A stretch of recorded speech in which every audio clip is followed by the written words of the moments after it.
Greetings and welcome to another episode of the School of Life. Today I would like to talk about grief and loss. It's guaranteed that as we go through life we will experience some loss and some grief that goes with that loss. I personally would like to start with the story of a loss that I suffered, which was a significant loss, especially in light of the fact that I was adopted. It turns out that back when I was 13 years old, my parents were on a trip to Europe, and my dad started to get these incredible headaches. And he went to the doctor when he returned, and they determined that he had a cancerous brain tumor. His life expectancy at that point was very short. He was a guinea pig for the treatment that they give people these days of chemotherapy, and initially they overdosed him with the chemo, and his quality of life immediately went downhill. So at the age of 13, I basically had lost my father to chemotherapy, not to the brain tumor that he was suffering. Although I have to say, the bouts of the brain tumor and his physical pain were very unbearable for me to witness as a young child. Over the next 2 years, I spent a considerable amount of time by his bedside trying to help him through this process and feeding him, caring for him, in order to give my mom a break, because of course she had to take care of him during the time while I was at school, and we cared for him at home. We brought a hospital bed into the house and took care of him ourselves so that he at least had the comfort of being at home. During this time, he would see spirits. He would talk to these spirits. He would see these people that apparently had come for him, and they were people that I knew to already be dead, and yet he could see them as if they were right there beside me in the room, which leads me to the question of, hey, is there a life after life? This I didn't know. As time went on and his condition began to deteriorate and his physical health began to deteriorate, I had to come to some kind of an acceptance that perhaps that he might die, and of course the doctors were telling us that from the very beginning. As a young teenage boy, I had a very difficult time accepting the fact that my father, who to me was still a Superman, could ever pass away. But uh, eventually, he succumbed to the disease of the brain tumor and to all the chemotherapy and radiation treatments that he was getting. And on January 2nd of 1982, 2 days before a massive flood in Inverness, he perished, died at home in the comfort of our home, and I had to accept the fact that he did in fact die and that I was now to go on. It was a very difficult time for me. I had work that afternoon, and I had taken to heart what my father had told me when I was so young, that one day he would die and that it would be very important for me to keep on living. So I took that so to heart that I literally went to work within a few hours of his passing because I felt like I needed to keep on going. I feel like the flood that happened 2 days later and the ensuing rain over the days afterwards, that was just nonstop, was a sort of a physical manifestation of the tears that I was feeling within myself. And being a male, being so strong and strong willed, I felt like it was important for me not to cry, but to be strong and to be a man. Which was actually kind of a mistake, it turns out, because realistically, letting yourself grieve, allowing yourself that time to grieve, is a crucial part of the healing process. In any event, I took his words very, very literally, and I went straight to work afterwards.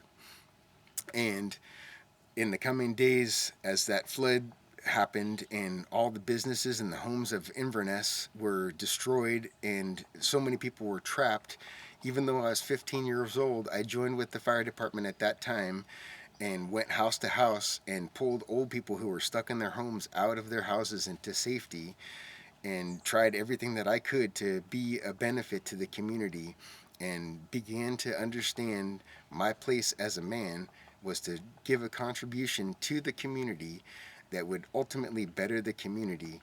And that's what I see manhood as, is, or adulthood as, is where do we contribute to our communities that we live in?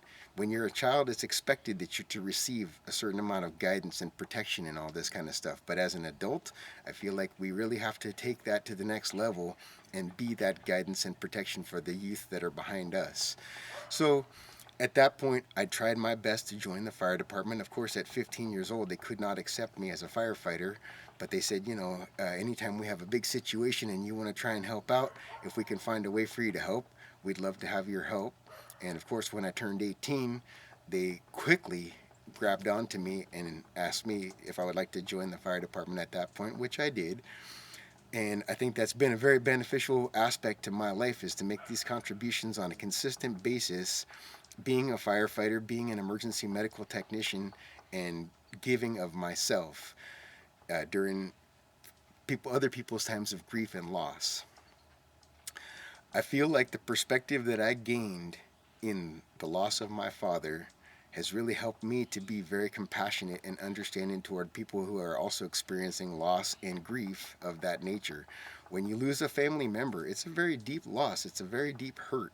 And for me in particular, having been adopted, I formed a very close bond with my father. So for him to abandon me during a time when I really needed to have a male, and of course it was not his choice to abandon me, it just is what happened. It made it very difficult for me because I immediately had to become a man at the age of 15, and I was very much not ready. I really needed the guidance of a strong male, and it unfortunately led me to go and seek out guidance from other males who were less strong and who took me down a wrong path, which I was able to eventually correct myself from. But my teenage years was a dark period in my life, and I feel like a lot of that grief that I had experienced during that time sort of manifested into a darkness for me that basically challenged all of my high school years and made me a very unpleasant person to be around, even for myself. As the years have gone on, and I have been able to make contributions to the community to rectify the sort of negative impact that I made during those teenage years, I also learned how to be more compassionate, more understanding, and have helped many people through the same struggle that my dad went through, that I went through. I've taken many other people to chemotherapy appointments and helped their family deal with the grieving process, or maybe not having to grieve, because in some cases the chemotherapy has gotten so much better as a result of my dad being a guinea pig that many of my friends have now survived these cancers, and there's actually something positive about it.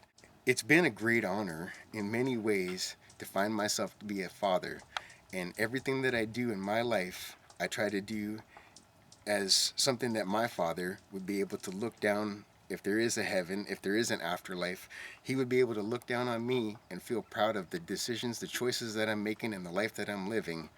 So I do carry my father in my heart. Even though his physical presence is no longer with me, his guidance remains.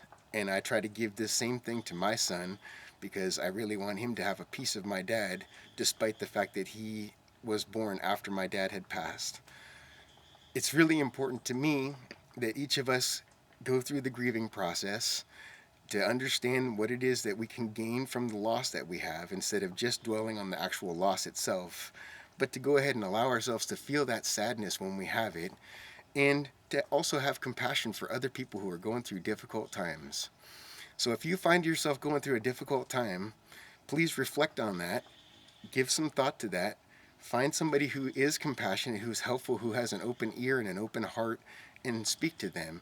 And if you're one of those people that has an open ear and an open heart, please be willing to let somebody talk to you and share the grief that they're going through. I hope you like this video. Please let me know down below in the comments, or like the video. Feel free to subscribe to this channel if you like this video and you'd like to see more videos like it. Thank you very much for your time. Bless.